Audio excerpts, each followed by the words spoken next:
Hey guys, Smooth here.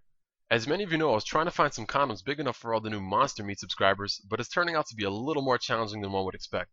Now, don't think I've given up for a second, because believe me, I know your pain. With that said, I've decided to go straight to the source to find the rubber I need, and the journey continues. So I'm in the middle of fucking Bogota, Colombia, trying to find some rubber tree plantations. Now I'm looking all over, like, spending the entire day trying to find like a big plantation and a farmer I can contact, to get some rubber from all these trees. And I do actually end up, getting in contact with one of them. So I approach him and I have this really, really nice speech in Spanish that I prepared, knowing that I was going to go to Colombia. And I say to him, Tengo muchos suscriptores con penes gigantes. And the guy looks at me like, what the hell is the matter with you? And he says, I speak English, dude.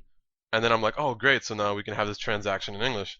But he says, dude, seriously, don't waste my time. Like, what do you mean you have subscribers with big dicks? And I'm like, listen, I got a shout out, and my subscribers are they're huge, man. I got like 12-year-olds that are packing heat.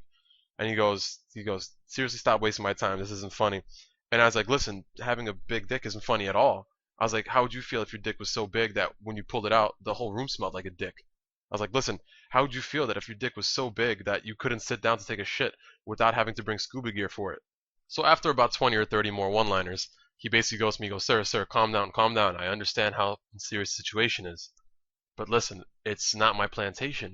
It's my father's. It's been in the family for a couple of years. I can't give you all my rubber.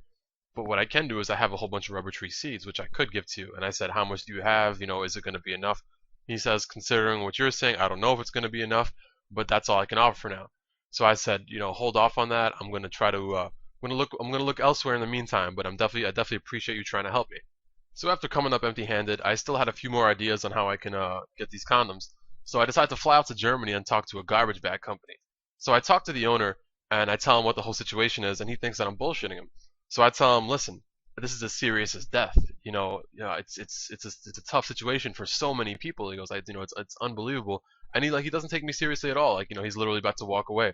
So I said, listen, how about we put some stakes on this? Listen, are you a man of your word? He goes, yes, I'm a man of my word. So I was like, listen, how about this?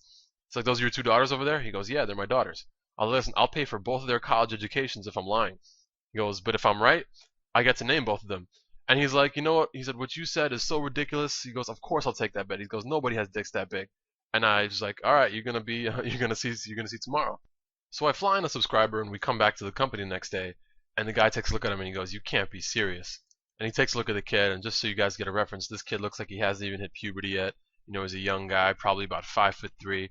And he goes, listen, you know what? Let's just cut to the chase. Show me what you were talking about. So the kid says, give me a second. I gotta kind of get it ready. So he goes to the corner and he gets it ready, and then he comes back out, and this kid passes out instantly. Literally, he had so much blood loss leaving his body into this fucking monstrous elephant-sized thing that I don't even know what to call it, and he just completely passes out. So the kid lays on his back as he passes out, and the kid's like, I tell you, he was like 5'3" standing up. This guy was like 9 feet sitting down. I mean, laying down. So the guy goes, oh my goodness, you're completely correct. He goes, you can name my daughters. So I called both of his daughters over, and I'm like, all right, I'm gonna name you Balls, and I'm gonna name you Cock. Now the guy's kind of devastated as I tell him this, and he goes, listen, I'm a man of my word, but since you said so, those will be their legal names. So I'm like, all right, let's get down to business. Can you get this thing done? So he goes, all right, I'm gonna have a prototype for you tomorrow. You and this kid come by tomorrow, and we'll test it out. So he gets everything ready, calls me to come over. We come over the next day. The kid does his thing again. He gets himself ready and then lays down on his back.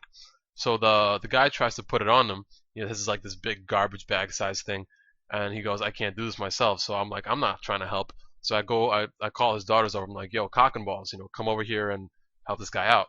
So they grab the end of the bag, and they're like freaking climbing Mount Everest to try to get this thing on.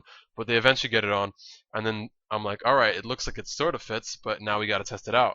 So he goes, how do you suppose we do that? So we call a local zoo and we call in a rhinoceros, and I'm like, this is about right. That should be about the right size. So after about a minute, the kid absolutely tears it up, both the rhinoceros and the condom. So I leave disappointed, and I decide to head to the airport and take a plane back to the States. So when I get back to the States, my cousin picks me up, and she lets me drive my car. And as we're going, it was a long trip, so I decided to get some gas or whatever. And I go to a completely different station, and I see the guy who's pumping my gas, and I'm like, wait, aren't you the aren't you the guy that works in porn and gave my car like a gasoline facial? And he goes, yeah, that's me. I'm like, why are you working at this gas station? Weren't you working at the other one? He goes, oh, I work at a lot of gas stations. I thought that was weird, but I didn't really think much of it, so I was like, all right, whatever, that's cool. Me and my cousin are gonna go get a drink. So he goes, oh, what do you guys want? He goes, oh, she just wants some water, and I'm probably gonna get something else. So he goes, oh, let me be a gentleman. There's a water fountain right here. So he stands beside her and presses the water fountain button or whatever. So she leans over to get some water, and then he puts his finger over it and like sprays her in the eye. And I'm like, dude, what the hell? Like, you think this is funny? And he goes, sir, relax. You know, this is just very friendly from where I come from. And I'm like, seriously, I'm about to knock you out right now. He cuts me off and he goes, listen, you know I used to work in porn, right? And I'm like, why are you bringing that up right now? He goes, well, I heard you talking before, and I might have access to something that you might need. So I ask him, I was like, you can find me condoms that big? And he says to me, you're gonna have to wait till next episode.